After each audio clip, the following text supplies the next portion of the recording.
John Travis Smith is the Associate Executive Director of Texas Baptist Men. We're thrilled to have him with us today on Missions Today. John, thanks for your time. Tell us a bit about Texas Baptist Men, maybe a little of the history.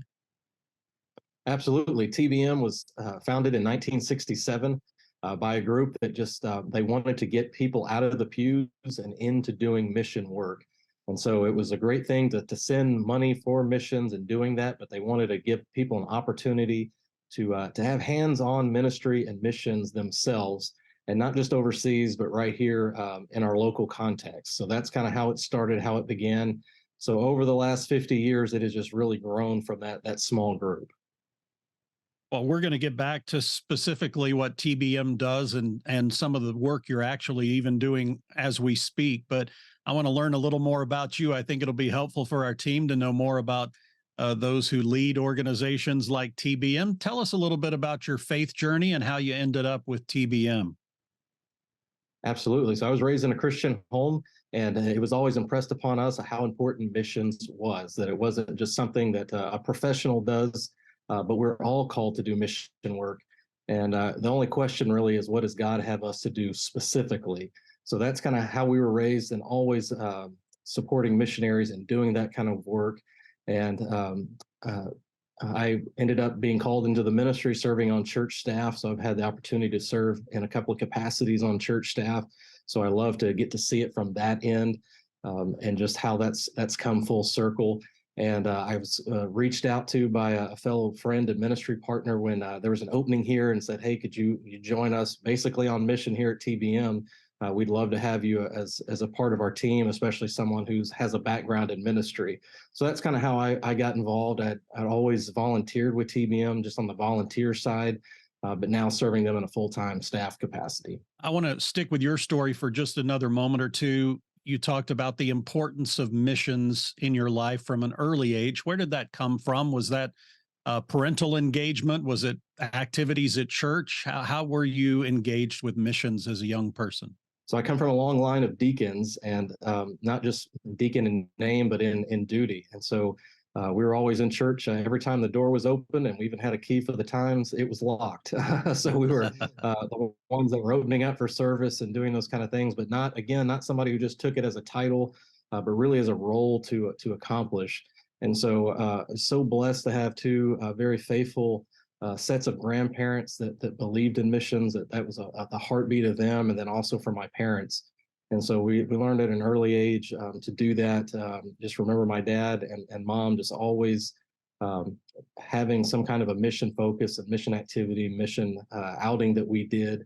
We grew up doing things like providing Thanksgiving dinner on Thanksgiving for people that were less fortunate, didn't have a place to go, those who were homebound, those kind of things. So that's always been a part of us. I was raised in Royal Ambassadors, and that was a group that was long time taught missions and the importance of that, and training young people how to be engaged in that. So that just flows from my upbringing. Was there a point at which you remember, I mean, obviously you were doing this all along as a child into your middle school, high school years, probably. Was there a point at which you kind of felt a call or a prompt from the Lord that this is what I need to be doing, this is the direction I need to head? You know, it wasn't an actual, I do have a ministry call, but it wasn't anything like it took us from the natural trajectory. Because like I said, that was just something that we did as a family. I can just remember so many trips and things that revolved around actually doing a mission trip. And so kind of family vacation, mission trip were kind of synonymous together. But I was called into the ministry at a Royal Ambassador camp. And I remember that very clearly, and just knowing that the Lord wanted me to do ministry in a full-time vocational way. And so that was different for me. And then it was just a matter of trying to figure out through high school, through college, through seminary, exactly what that calling would look like. How did you end up in a church setting, and what kinds of things were you doing there? Completely by accident. We had actually moved as a family right after I graduated high school, and to a new church, and they had no idea how old I was. And so they just had me serving as a youth intern. And for some reason, they thought I was older, and I didn't feel the need to correct them so much, because being young in ministry is not usually a good way to get into it. So let them think what they wanted to think. And our youth pastor, great guy, ended up being called to another church, and so that just kind of fell to my shoulders, and I got pushed into the deep end of ministry, in the deep end very quickly. So, but it was fine. Been around church and been around ministries all along, so kind of knew what to do, and had a good solid background growing up. So, but that's how I got into it, almost accidentally. I know that was through providence, but it wasn't intentional on my part. I just got was called into it. Talk for a moment about maybe one or two lessons that the Lord taught you during your time in a local church body. How to pray and how to be long suffering. No, just it was one of those things I learned about communication. That was a huge thing, that you might have an idea and direction that you want to go, but you really need to communicate that vision and get buy-in from people on that, because the Lord might have placed something very clearly. I know where He wanted us to go, but that doesn't automatically mean everyone's going to follow you there. And so when you come into a different church, they have their own kind of set procedures, and there's sacred cows, there's traditions that we have that you can't just change on a whim. It's something that you really have to work with people on, and it really goes back to that servant leadership, because it's not something I can just command to happen from on high. That's not how church works. And so you really have to sit with people to let them see who you are, build a relationship really before you can start really trying to go the direction you think that the ministry needs to go. So that was a huge, just a huge thing that we had to do, and to learn, again, to pray, and to be receptive to people, because it is near and dear to their hearts. And sometimes you ask them to make some changes and go a different direction that they haven't been going. And so that's really hard for people to hear. Maybe we need to go a different direction, because the thought is, well, what's wrong with the direction we're in now?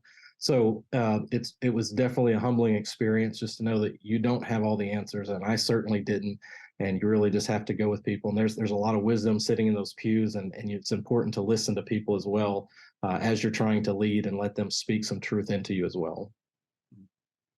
You mentioned a friend kind of inviting you to the Texas Baptist Men. You'd already been doing some volunteering, but actually inviting you to be a part. What was that experience like, and the transition from local church ministry to what you're doing now? Well, I didn't want to do it at first, to be honest, because when you're called into ministry, you just think that's a church setting, and so that's kind of where I was, and I was upfront with him at first, just saying, I'll come do this, but I really feel called to church somewhere. So I actually still had resumes out, still thinking I was going to take a senior pastor role somewhere, somehow, some way. And God just kind of really frustrated those plans, and I think really called me into this position. And part of that was He knew that I was a business major, finance major at Texas A&M, where he also went to school. So that He really wanted some help on the business side as well, because the ministry is not always just doing Bible studies and doing the things of ministry that we think. There's a business side to it as well. And so we really needed some help in that area. So I was able to come in and use what I'd already learned in church setting, doing business stuff, but also from degrees and things like that, to really leverage everything that I had been working toward, and I didn't at the time know, but being prepared to do from the onset to really help here. You mentioned kind of a bit of the history of TBM, and a basic overview of what you do. Can you get a little more specific about what types of things, what would people see if they encountered you wherever you were? And then we'll talk about some different places you're engaged. Absolutely. So TBM, it started as Texas Baptist Men, but almost from the early beginning, we had women involved with the ministry. It was kind of the counterpart to what some would know as the Women's Missionary Union, WMU. And so they needed kind of a male counterpart to that. But really, like I said from the beginning, ladies have been involved, and they represent about almost 50% of our volunteer force even today. So we're very happy to have them join us, and they're a vital part of what we do. But TBM has been called to do disaster relief work. So any major disaster that you see, there's a chance that we have a presence there. Certainly in Texas, over the last 53 years, every major disaster in Texas, we have been a part of and ministering in that. And so we just want to come alongside people and in churches. And so we will go into an area, and we really want to help that local church, just to bring the resources and the tools and the other volunteers to say, let us help you as you're ministering in this context, that you have a starting place, because we want the ministry to continue when we leave. So we will actually partner with local churches, use their volunteer help along with ours, and go in not so much as TBM, but as that local church. And it just it really invigorates churches, really kind of shows them what we think the Lord meant for church to be, as we're helping our neighbor, we're loving other people. And so when we do that, it's just been incredible to see the churches that were sometimes were stagnant, or they just really didn't have a clear direction. And all of a sudden, maybe after a hurricane, there's one church in particular I know that they had 40 additional families that began coming to the church just based out of that ministry. And the pastor says jokingly, but certainly not seriously, that he'd love a hurricane every year for church growth. I mean, he obviously doesn't mean that for real, but Right. he understood, because it's not just the new people that came to their church, but the other ones that really got engaged and said, hey, we can see how we're supposed to do missions, how we can be a part of the gospel going forward right here in our own town. And it's incredible to see. So we do a lot of disaster relief, and that might be anything from cleaning out flooded homes to like right now in Maui, they're going through and they're actually sifting out every bit of ash from a home site, trying to find anything that might be left over, whether that's a family Bible, or wedding bands, or war medals, whatever it may be, to try to give those back to the homeowner, and then cleaning that off so that they're ready for rebuild. We do things like we provide food. So we'll talk about probably in a minute just the thousands of meals we provided in Israel. During Hurricane Harvey, we put out almost 2 million meals just in that alone. And we're not talking sandwiches, but we're talking about hot, warm, nutritious meals that people can have. We have shower units. We have chainsaw units, heavy equipment. We do childcare. So if you can imagine any of the large conferences and shelters that people have, and there's 5,000 people in a shelter, what do you do with all those kids?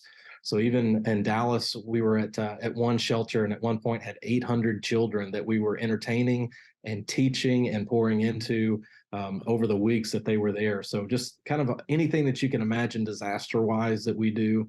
And we also have a presence where we do international water well drilling and filtration. We have a huge ministry that does that as well, and also a builder's ministry where we go build churches and schools and anything that you can imagine in their Christian camps.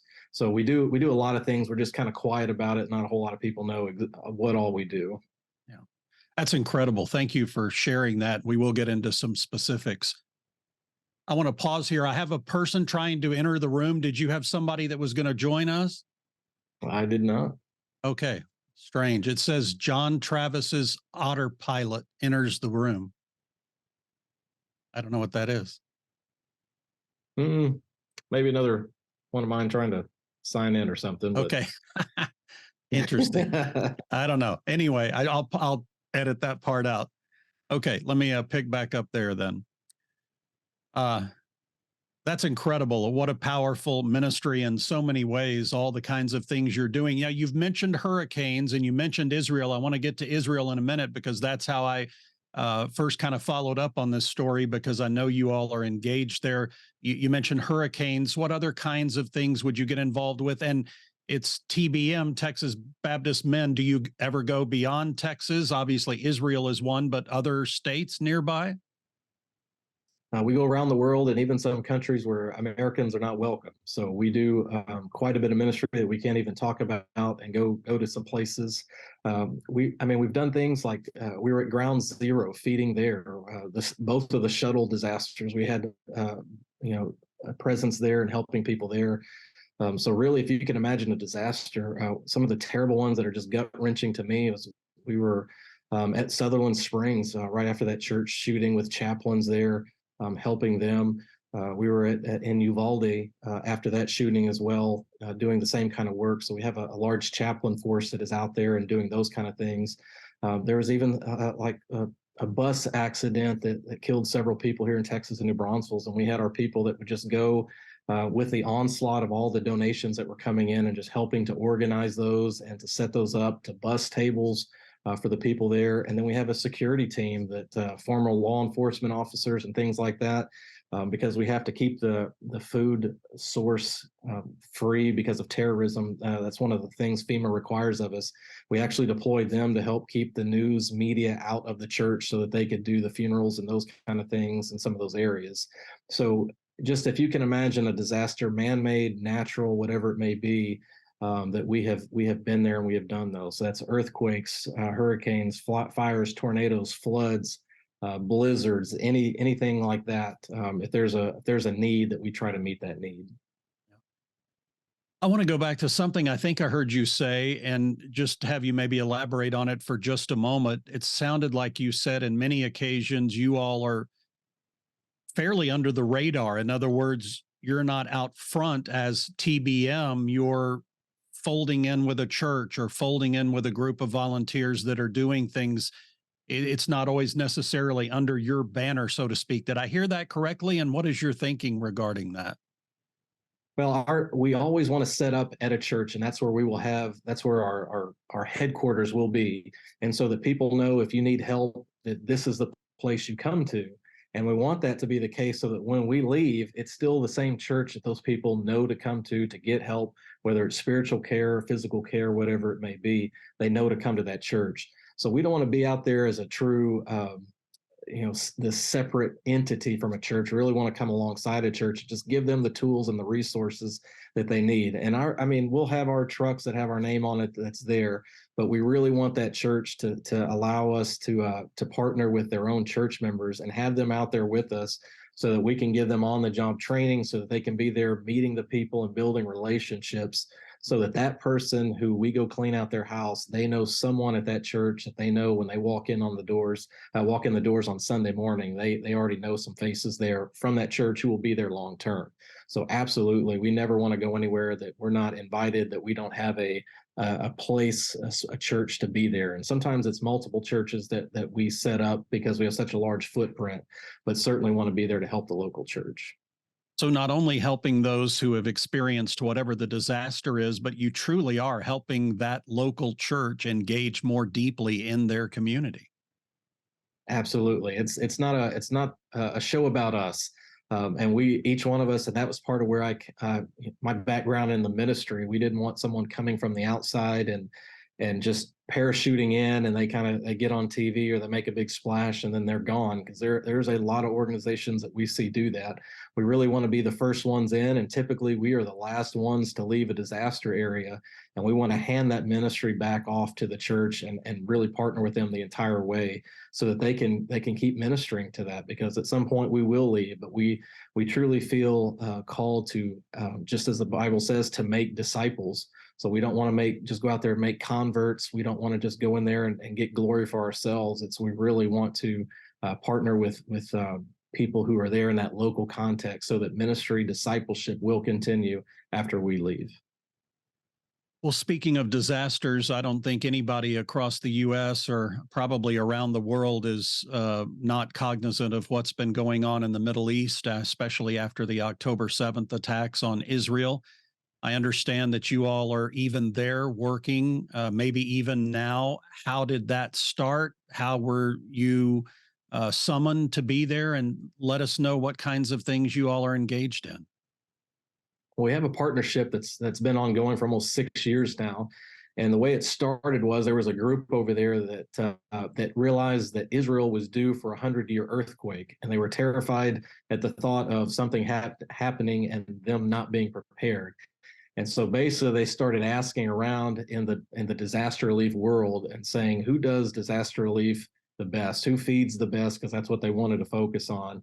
And they eventually found their way to us, and they reached out to us and kind of laid out their plan that they wanted to prepare and be ready to go. And so we formed this partnership that long ago, thinking there would be an earthquake. And if you remember, a few months back, there was an earthquake on the border of Syria and Turkey, and they're on that same fault. And so we thought that might happen further south in Israel, just happened to happen a little further north, which is one of the tragedies we helped with as well. But we're also prepared if it was something as such as a war, because it's just kind of a constant thing there, a constant fear. And so the good thing about it is that we had already trained so many people of our people. We've been sending them over there, a team a month is kind of what we've done over the last year and a half. training people how to do mass cooking, but do it in a kosher style. So we were experts in mass feeding, but we needed training. Our people needed training in kosher cooking, which is completely different than the way we had been operating. So we have a rabbi that oversees things. We do everything by the kosher laws. We've even had to go, and we have one of the most prestigious kosher licenses that you can, to make sure that everything that we do is appropriate, and that people can use that. And so we even invested over there. We have mobile food kitchens that we have, so like a mobile food trailer that we can take anywhere in the Middle East, or at least in Israel, and feed out of that. We have a secure location where we built bunks so that we can house 20 people easily, and it's probably going to double to 40 here before long. We were supposed to have them already, but the war kind of postponed that just a little bit. And we have a kitchen there. So it's a safe place where people can cook. And from that location, we can basically feed all across Israel, anyone who's in need.